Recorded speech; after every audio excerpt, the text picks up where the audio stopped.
because I live in Holland, and at this moment it's 9:30 p.m. So yes, it's evening, and we have a little bit of sunshine, although we had a really rainy morning.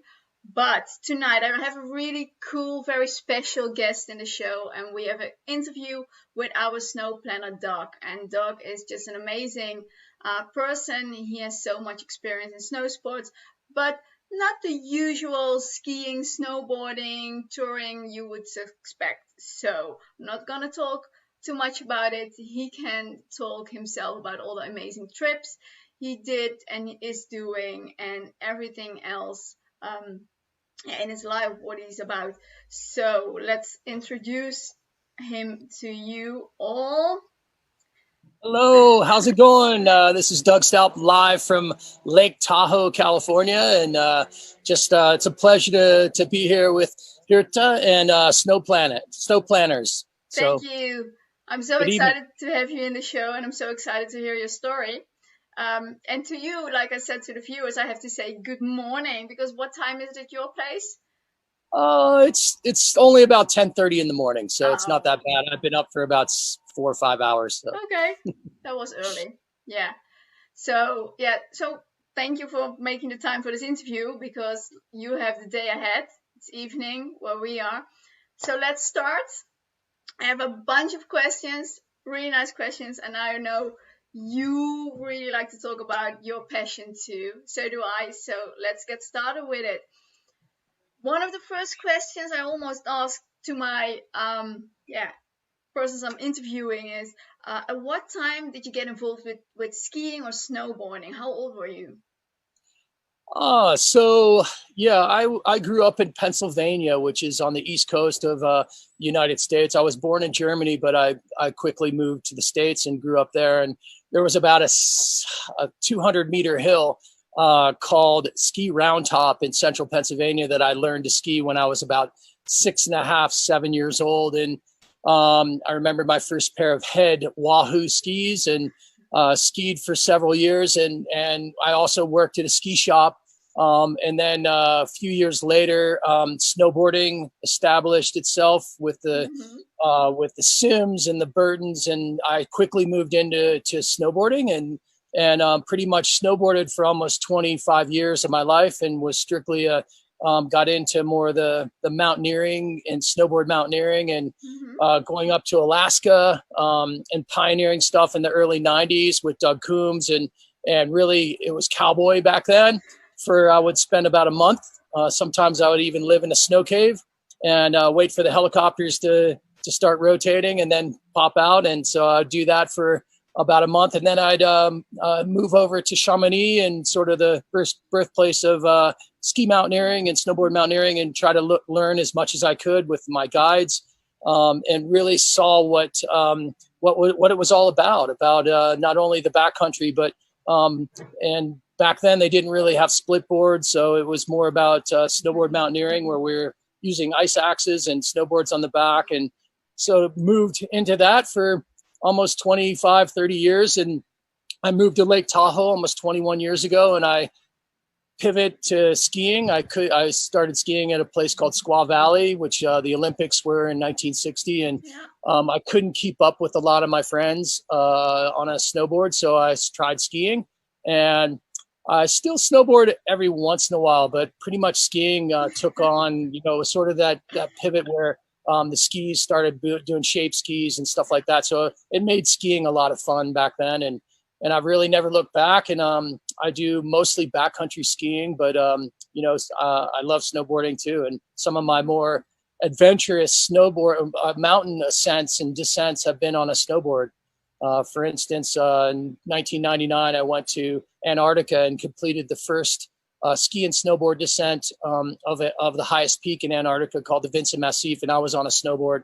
And that was sort of a unique experience, and sort of fell in love with Antarctica. And I also, in 2003, climbed Choyu, which is the 6th highest peak in the world, and did the first snowboard descent off an 8,000-meter peak. And unfortunately, I didn't have oxygen either, so that was another thing that I did. And also some of the test pieces in America, called the Grand Teton, which is equivalent to our Mont Blanc, did a snowboard descent of that mountain too on the Fordstetten Couloir, which is pretty technical descent. So been around snowboarding around the world. First snowboard descent of the Tasman Glacier in New Zealand, and I actually even snowboarded in Africa on Mount Stanley, and snowboarded Svalbard and Iceland and Greenland and other places around the more remote places around the world.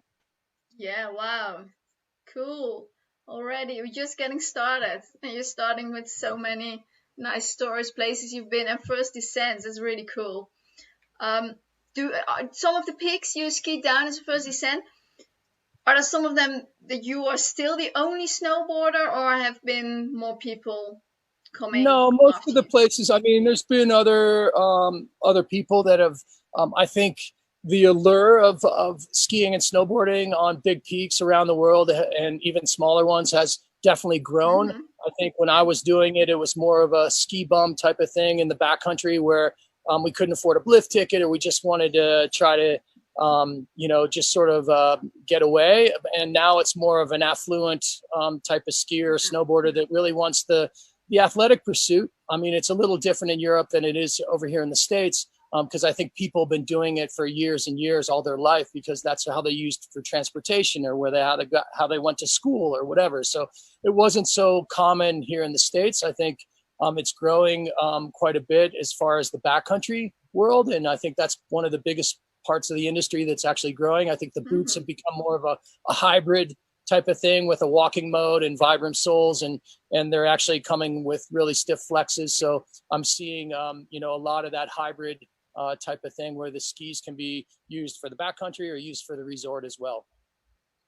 Yeah, I like those skis too. I have some of them that are, like you say, kind of stiff. Really good for the backcountry, but yeah. If I'm skiing with my ski racers, I'm a coach training the little ones, and I use those on the slope, and I still can make a decent carved turn. So I love those. Even my backcountry skis have some some camber as well as some side cut. And I've been designing skis for a few years now with a company called Bomber, and I think that was one of the things that I really love, to be able to design your own skis for the perfect ski that you love. And Bomber allowed me to do that, and with the help of a guy named Bodie Miller, he's very, very knowledgeable about ski making and about skis, and he'll even say to me, Doug, try to go maybe a 0.5 millimeter forward on that binding and it'll ski differently. And I'm like, wow, how did you know that? So it's been a really cool learning curve for me, and to design skis and be able to just really know what you really love. And I love the be able to have like a one quiver that can go in the backcountry, go in the powder, go and ski the resort, and actually carve amazing turns as well. Okay, so you did a lot of skiing, a lot of touring, snowboarding, been around the world. When did you start your business? It's called IceX. Yeah, I started IceX. I had done a few things prior to 1999, as far as like Denali. I'd climbed the highest peak in North America and snowboarded that. I'd, like I said, been going to Alaska and been going to Chamonix, and really trying to like gather as much information as I could, and really see what, getting into the mountains was all about, and ascertaining the right amount of knowledge.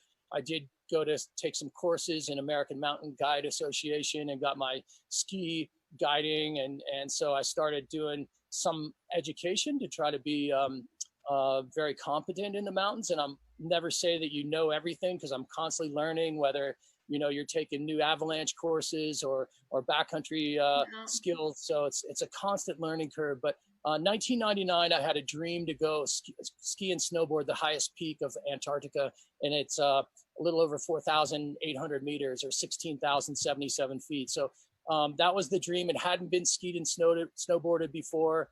So I put a small team together and went and did that. And a lot of people don't realize that the interior of Antarctica, there's nothing living, nothing could survive.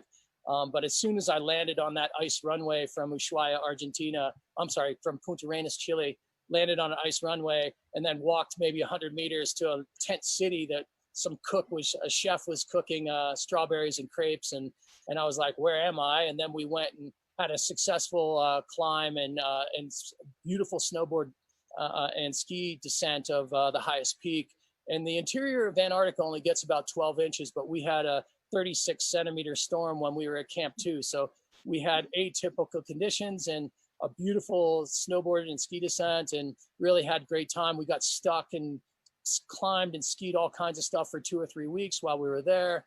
2 months later, I chartered a Russian research vessel because I wanted to see more of Antarctica, and went down to Antarctica with some scientists, and we got off the boat and went and did some climbing and skiing. And that was really the first pioneering in early 2000 of skiing Antarctica and snowboarding Antarctica.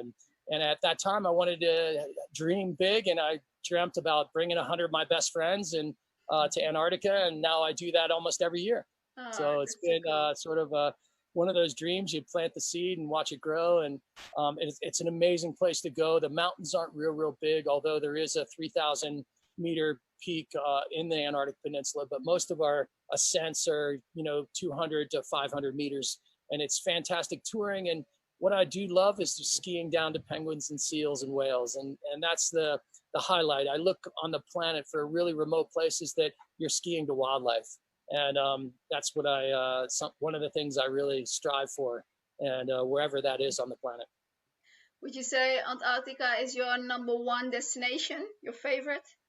I think it has a really close place in my heart because, sort of when I started my company, and it's just one of those places that I really want people to go and understand and become ambassadors for. And skiing to the wildlife is just something really special too, is to be able to do that. And there's this energy that it's really hard to explain because the glaciers are calving and they're releasing CO2 and oxygen from that ice when it hits the water. And to be around 50,000-year-old glacial ice that's releasing air is something super special. And I remember last year being on a ridge and overlooking into another fjord, and there was 7 killer whales breaching, and you could hear them blowing. And just to have these interaction with nature and being on skis, to be able to ski down is truly something quite special. And, I ski all over the world, but, I've been in Jackson Hole, Wyoming, where I've skied and been chased by a moose, or I've been in Svalbard where you run into reindeer and walruses and even polar bear. So, and then Uganda, I was carrying my snowboard to Mount Stanley and going through the gorillas. So I love, that interaction with the snow sports and actually the wildlife. Yeah. So your #2 and 3 destination, what is it? Well, I pioneered the skiing up in Svalbard. I think that was in the early 2003 or something like that. And it was one of those places where I was leaving and I do North and South Pole excursions where I will leave for 2 months and trek across the polar plateau. And whether it's the Arctic Ocean, where I skied from Siberia to the North Pole with another Dutch guy. I did that in 2005. His name was Mark Cornelissen, and he's one of my mentors and heroes as well. And but I do the polar thing, but my true love is skiing, and I love getting out in the snow and being able to ascend and be able to ski down on skis. So my true love is skiing. I do get bored when I'm crossing for 2 months across the polar plateau. I've crossed Antarctica 4 times, so and done 18 last degree trips. So it's been a big part of my life. And, a lot of people just know me as a polar explorer or polar adventurer. But my true love is skiing and snowboarding. So your #2 destination is? Probably Svalbard, because I do ski and sail trips. I love cultural experiences. So probably Kashmir. Kashmir is an amazing place to go and ski and snowboard. Tons of powder. They got a lift that goes up to 14,000 feet, and you can ski down to villages and take a taxi home. So, and plus the interaction with the local Kashmiri people is just really a beautiful experience. So what's the best story you can tell from one of those 3 destinations? I think the best story, I just love taking people to Antarctica. I think it's, for me, I take 130 people, usually 27 of those are mountain guides. I think that's to have people become an ambassador, and I'm a Protect Our Winners ambassador, but having taking the people down there and having them join and really feel how clean and pristine this place is, and wanting to protect it, to keep it clean and pristine for future generations, I think is probably the best story that I can tell. And you know, it is an amazing place. And the Antarctic Treaty is up in 2048, and all the governments that have winter bases there will be able to decide how we progress and what we do with it. I'm in favor of trying to make it a world park. But you know, who knows who's in government? We could have some bad people in our governments that really want to sort of exploit it for its natural resources, which it really has. They've already started to have even countries that don't even have any knowledge of Antarctica want to build bases with the hope of they might get a piece of the pie. So we'll see what happens. There's all kinds of bases down there doing really legitimate science work, but I'm hoping that it becomes a world park for exploration and for science. Okay, we'll come back to this a little bit later too, because I do have a question about some other things you do besides your IceX expeditions. You've been to so many beautiful destinations. Is there a destination you still have on your bucket list? Yeah, there's a lot of those that I get out, Google Earth, and try to discover new places. I think one of the places, it's awfully windy, but trying to design a ski trip to the Darwin Range in southern Chile. There has been Art of Flight, I think, did a trip there with which was a film where they went there. But I had a dream, because there's a couple mountain ranges that have so many different climate zones, to try to take a sailboat, then maybe get on a jet ski, go up some of the rivers, tie the jet ski up to a tree, then start hiking up the snow line, and then ski some peaks that have never been climbed or skied before. And so, yeah, you got to dream big. And, most of my stuff, I try to put productive growth to make those things happen. And yeah, there's some places on the planet that I haven't skied, and Kamchatka is one of those that I've been to, but there's so much exploration there with volcanoes. Even the Andes, I've climbed a bunch of mountains in the Andes, including, Horascon, Pisco, Artisana other places. But there's in the Himalayas, there's thousands of places that haven't been skied or snowboarded, and it doesn't have to be an 8,000 meter peak. It can be something that's 6,000 meters that have a perfect ramp that no one has ever even been to before. So yeah, I dream, and I have a big hit list of places that I want to go. So what's on top of your bucket list? Right now it's just told just about, or is it just like you can't choose, you have told you want to go everywhere?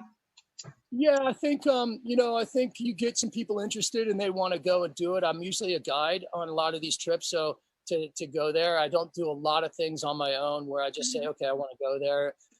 Even in my own, I live in California, and a lot of people don't even know there's fantastic skiing, but we can ski the Eastern Sierras almost 10 or 11 months out of the year and be able to go and get into the High Sierra. And I have a hit list of just going in my local, 2 or 3 hours away to go skiing, just like someone would in the Alps. So yeah, I have a ton of things I still want to do, and trying to achieve that is, a lifelong project.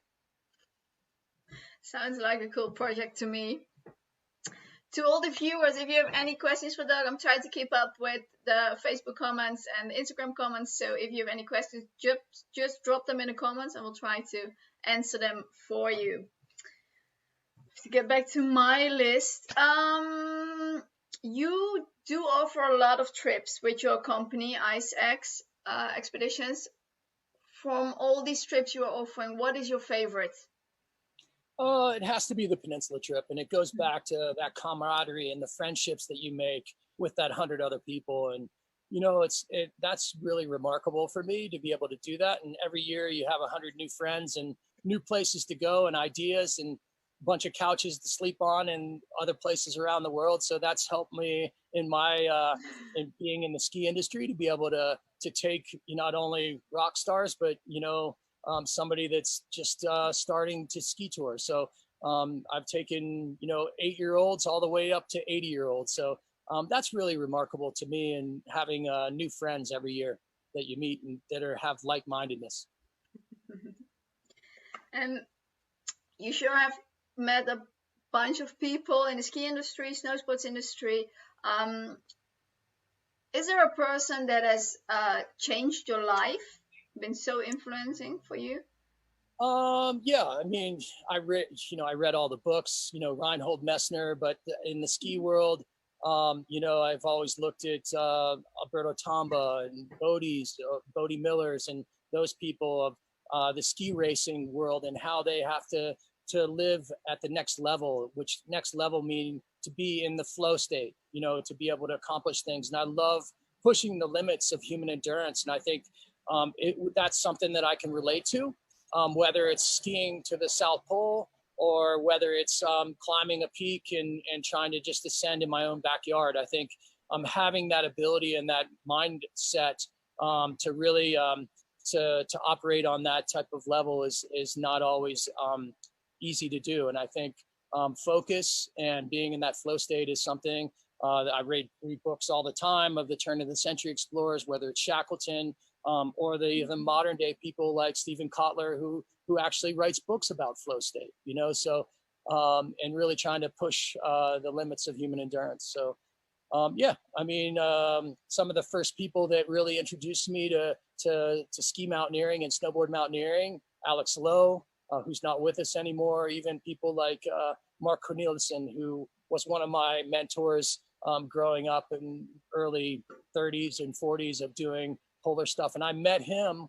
I was actually guiding a blind guy across Antarctica, and him and another Dutch guy, Wilco van Rooken, I think it is. Oh, yeah. Those two, yeah. So those guys were kiting all the way to the South Pole and back, and we met on the ice and became good friends. And then subsequently, a few years later, asked me to be a part of an expedition where we skied to the North Pole. And and he was just a great ambassador too, and wanted to know more about climate change and try to solve some of the climate issues. And even on our North Pole trip, we designed some beacons that we placed on the ice with help with the European Satellite Agency to have climate scientists find out more about what's going on with climate change. And so that got me involved in the early 2004, 2003 to find out more about climate change and become an ambassador for Protect Our Winters, which is a more snow sports related one. But I think we are in a dire need, and we need to roll up our sleeves and really work hard on this climate issue. I mean,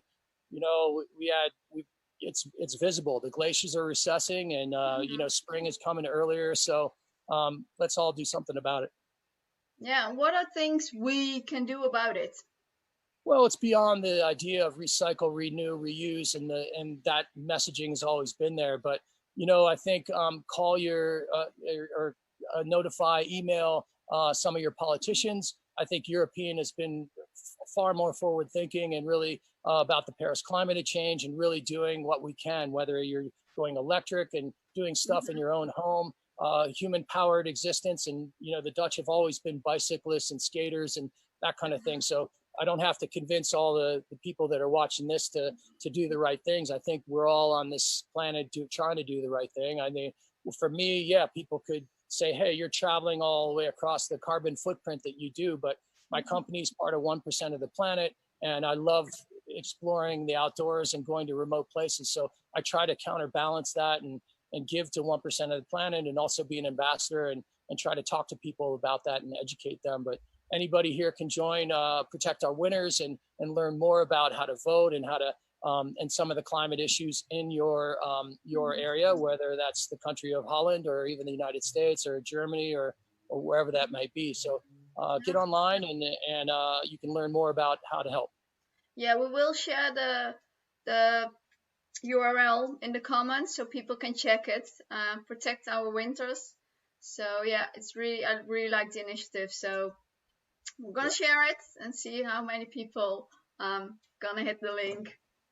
Yep. Is that maybe also the biggest lesson you learned, how to appreciate nature? Well, I think it's, being up on the Arctic Ocean, I think truly is an early warning sign. And in the short period of sliver of time that I've been in existence, I'm seeing huge differences up on the Arctic Ocean. I'm finding ways. This last year, if we didn't have COVID, I had a a pack raft that I was thinking about bringing. I'm dragging kayaks. I'm trying, there's so much open water and so much really thin ice that's apparent in just 20 years since I've been doing it. So yeah, that's alarming to me. And even going to the Alps and seeing the glaciers recessing, what it was in 1940 to 2021, so all these are visual signs, even in Alaska and Greenland. And we run trips to Greenland. I've been seeing huge differences, and that's alarming enough to make a difference. Yeah, I see it too myself, especially on the glaciers in Europe. I've been traveling for a long time to them, and you see them, getting thinner and thinner every year, every summer that you come back. I remember places where we crossed over to another side over the ridge to do some powder turns over there, and back then it was like 1 meter we had to climb to get on a little wooden bench to bring us to the other side, and now I think it's 15, maybe 20 meters high. It's such a big difference. And when I tell my skiers, my little kids, about it, they look like, no, are you kidding? Was it that high? And I'm talking about 10, maybe 15 years ago. It's such a big difference. Yeah, and I think don't be fooled by the intensity of some of the storms. I remember being down in Chile guiding there last year, and they had the worst drought in 60 years. There was not very much snow. And then this year they have tons of snow. So what's going to happen? You're going to have more atypical storms and have more snow.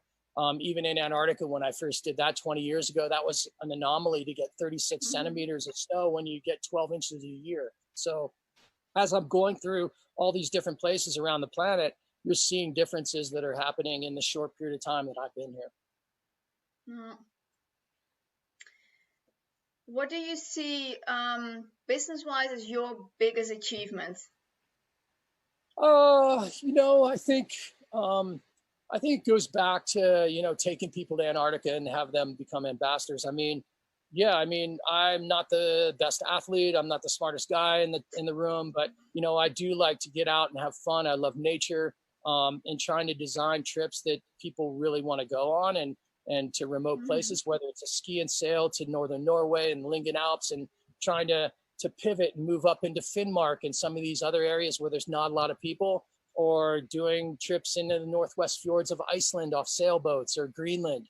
So it's really trying to be unique and try to get off the beaten path and try to find places that really people that are really interested in going, but also having that cultural aspect.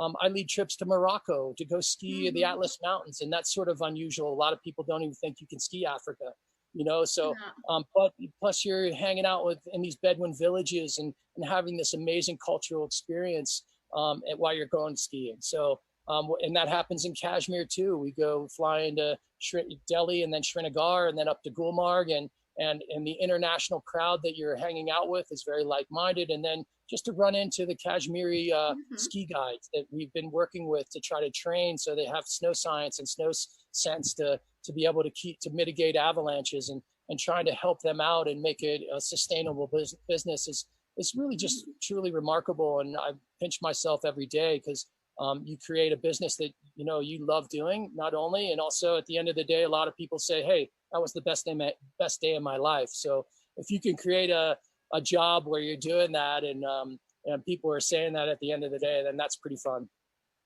Yes, I think you have a really cool life, lots of stories to tell that come with it. Any goals and ambitions? I think this COVID thing has really put a damper on all of us and how we're going to pivot and really move into the new normal, and how we're going to deal with riding in a gondola and riding on chairlifts and doing all that. So this is important for us to be able to get outside, explore our surroundings, whether it's on skis or even on snowshoes or wherever that may be. I think we need to step back and really just have more family time and really embrace that, but also embrace nature and really look at nature, because I think if we listen and we really watch how nature does biomimicry and really adapts, we need to as well. And so hopefully we can get over this, pandemic and really get out in the outdoors and get back to a new normal. And, and I'm working on trying to have trips where I take 100 people and really be safe and effective and really have a great time and really explore as well. So I think that's where my focus has been, about ambitions. But, I have tons of goals and dreams. I am always dreaming. And I think my dream is to maybe come over and ski with you guys in Europe this next winter and ski some powder, hopefully. Count me in when you're over here. Just let me know, because I'd love to ski with you or go on any adventure. Speaking of that, you are going to set up some travel trips with snow planners, isn't it? Yes. What can I think we had a couple that we were thinking about partnering with. I think obviously the Antarctic trip, you have people from all over the world. I think there was and that one happens every November. I've postponed that one this coming November, and we're pivoting to next November, and we're about half full. That's November 3rd through the 15th, 2021. And it also gives you a chance to come down to Ushuaia. That's our disembarkation, Argentina, and be able to ski the Marshall Glacier. So people that want to ski South America and Antarctica, they can come and enjoy that experience with a guide and be able to ski Antarctica. And even if you haven't done a lot of skinning or you're not super fit, it's still a great place. The mountains aren't super big. You can actually do some low angle touring. In fact, in Antarctica, most of the lower angle snow is actually better powder. So our guides have been working down there for 20 years, and we're looking for the best conditions for you. And then you come back to a luxury boat and jump in the hot tub and have a cocktail. So, that's a pretty unique experience for next November. So Snow Planners is working with us to be able to bring some clients, but also some of the sailboat trips that we run up in Svalbard. I think we're trying to find some strictly unique snow planner only trips where we have a couple guides and 8 clients in a sailboat, and we're sailing around Spitsbergen and skiing fjords that no one's ever been to, and even skiing couloirs and doing touring, and also in Iceland as well as northern Norway. So we're working on a couple different trips. So stay tuned for those on the Snow Planners website and for trips, and look forward to working with you guys and Alex and yourself, and hopefully you'll be our leader when we go. I hope. No, I definitely hope I can come on one of your trips. I think I have to save a little bit money before doing so. But no, I checked the website and it looks all just amazing. I really like to travel myself and explore new destinations. I really like to travel to the more exotic destinations, more exotic ski destinations. When I was on summer holiday in Morocco, before that we prepared for the trip, and I saw the possibility to ski there in winter. I was like, hey, that's cool. Let's climb this mountain in summer. We didn't have the time for it. But yeah, I really like exploring those places. And also what you said, being in a different culture. And that's part of the trip. That's part of the experience. So yeah, I'm definitely going to follow all the trips. I think Ice Axe and myself have been involved in, 5 different Warren Miller segments. Warren Miller is a ski movie that's out every year to get people excited about skiing. I think this coming fall, we'll have another segment about some world-class snowboarders coming down to Antarctica. So stay tuned for that. That should be something really fun to watch. And you can actually see they were on the trip last year. So hopefully you'll be able to watch that movie. It's not always in theaters, but they do have some online Netflix and stuff like that where you can register and see that. But they usually, Warren Miller calls me, or the ski movie companies call me when they want to do something more exotic, because that's what I'm sort of my niche is, of going to more exotic places. So if you do have a look at the website, it's iceaxe.tv, ICEAXE.television TV. Yeah. So we'll check that out. Post a link for everybody viewing. We'll post a link in the comments. Don't worry. Yeah, and also check out protectourwinters.org as well. And I think there's a / Hollander protectourwinters.org. So. Okay. Is there any last thing you want to share with us before we finish? I think, skiing has been really important in my life. I've formed a living out of it, but also it's such a fantastic sport that everybody can enjoy, whether you're, 8 years old or 80 years old. And I think to be able to do that with the family is something super, super special. And, so get out there, have a great time, be safe. If you're skiing off piste, wear a beacon, bring a shovel, probe, hire a guide, that kind of thing. So I look forward to maybe doing another interview with you guys in the near future, and hopefully you'll join us on a trip. And just want to thank you and Snow Planners for doing the interview, and come check us out. Thank you so much for your time. I know it's precious with all the activities you're doing, and I see your background makes me a little bit jealous. Yeah, it's we need some rain actually. It's been quite hot here in Lake Tahoe. We're about almost 2,300 meters, and it's we do have the Lake Tahoe to go jump in and stuff like that, but we do need some rain. Okay. There's been a few local fires too, which makes the air not that great either. So hopefully you guys get out this weekend, this coming weekend, and be able to get some exercise. I know the only place in America that you can ski is Mount Hood, and a lot of the teams are over there training, and I know that there's some skiing in the Alps as well. So and then you can also, when they open things up, we can head to Australia, New Zealand, and also Chile and Argentina too. I think Chile and Argentina is getting an amazing season this season, but no one's allowed to ski it. So hopefully that changes. Yeah, let's hope. So stay healthy and stay safe. Thank you. Thank you so much again for your time and your enthusiasm and sharing it with us. I wish you a good day there in the sun and the mountains and at the lake. And thank you so much for being here. Thank you so much. Bye. Okay, bye, Snow Planners.